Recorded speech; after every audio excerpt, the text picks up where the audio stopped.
L'information a fait le tour du monde. Aux États-Unis, l'équipe du biologiste Craig Venter a pu réaliser la première bactérie synthétique, une bactérie viable contenant un ADN artificiel. Cela fait en fait près de 10 ans que le chercheur et son équipe travaillent sur ce projet incroyable. Les scientifiques ont d'abord mis au point une machinerie complexe capable de dupliquer de manière totalement artificielle l'ADN d'une bactérie. Puis dans un second temps, ils ont réussi à transférer ce contenu génétique dans une autre bactérie préalablement vidée de son ADN. Résultat, pour la première fois, la greffe a bien pris et une colonie de bactéries possédant les caractéristiques du génome synthétique s'est développée comme si de rien n'était. Ces travaux posent évidemment des questions éthiques. Il ne s'agit encore que du copier-coller d'un ADN existant, mais bientôt sans doute, les chercheurs seront capables de créer des organismes sur mesure. Faut-il s'en inquiéter ou au contraire s'en réjouir? Pour évoquer ce sujet, nous recevons aujourd'hui Joël de Ronet, co-auteur avec Fabrice Papillon d'un ouvrage qui aborde justement cette question « Et l'homme créa la vie ».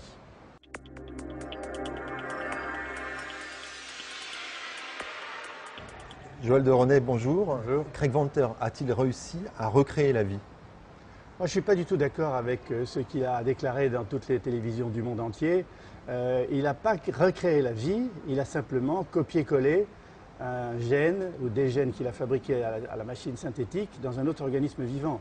En fait, ce qu'il a fait, c'est de prendre un mycoplasme, qui est une toute petite bactérie qui fait à peu près 100 fois plus petit qu'une tête d'épingle.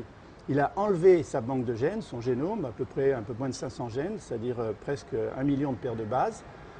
Dans cette coquille vide, il a ensuite réintroduit un gène. Comment il l'a fabriqué? Il a d'abord fabriqué sur un ordinateur, comme du traitement de texte, en mettant dans l'ordre les séquences A, T, G, C du code génétique.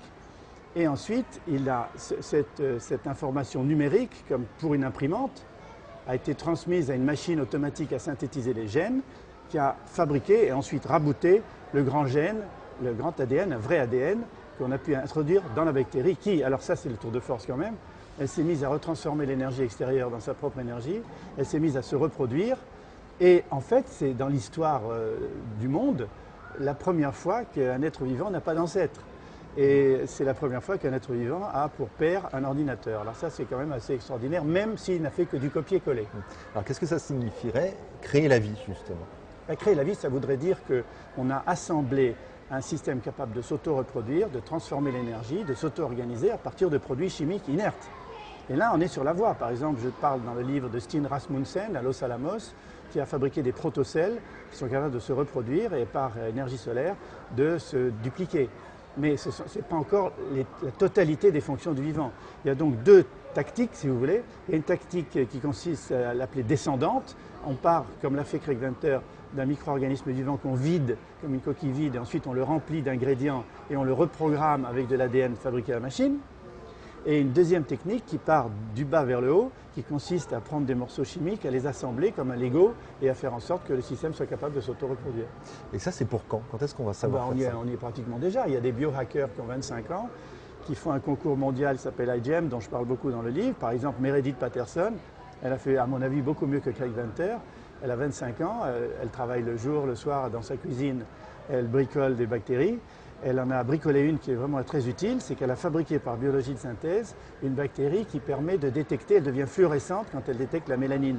Et la mélanine, c'est ce produit que les Chinois avaient rajouté à du lait et qui a tué des nourrissons. Il y a aussi des jeunes de l'équipe de Pennsylvanie. Ça, c'est très important pour l'avenir du monde. Ça permet de traiter à peu près 150 millions de personnes par an qui boivent de l'eau contenant de l'arsenic. Et donc, leur bactérie fabriquée par biologie de synthèse est capable de stocker l'arsenic, de le garder à l'intérieur et de ne pas en mourir. Donc, elle devient une espèce de réservoir arsenic et elle purifie l'eau. Qu'est-ce qu'on peut en espérer au-delà de ces exemples? Surtout l'énergie, la médecine. Bill Gates, par exemple, finance 50 millions de dollars un projet pour fabriquer de l'artémisine qui permettra de traiter 200 millions de personnes du paludisme dans le monde par biologie de synthèse. Il y a également le fameux Craig Venter qui rejoue une portée avec Exxon et Dow Chemical pour 600 millions de dollars. Il est financé pour fabriquer du bioéthanol pour les voitures et de l'hydrogène pour les piles à combustible à partir d'algues photosynthétiques.